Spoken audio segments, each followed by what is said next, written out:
I'm on days off and I'm working on filler rod holders.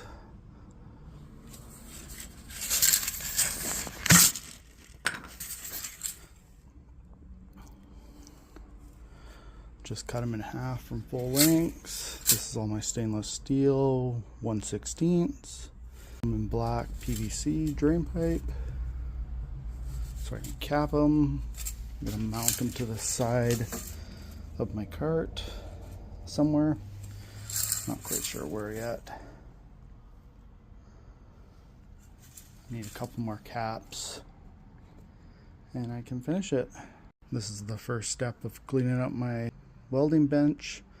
I gotta finish that exhaust I was working on for the bike and my exhaust for my truck. And then I just got wiring to finish up. I finally figured out how all it's gonna work.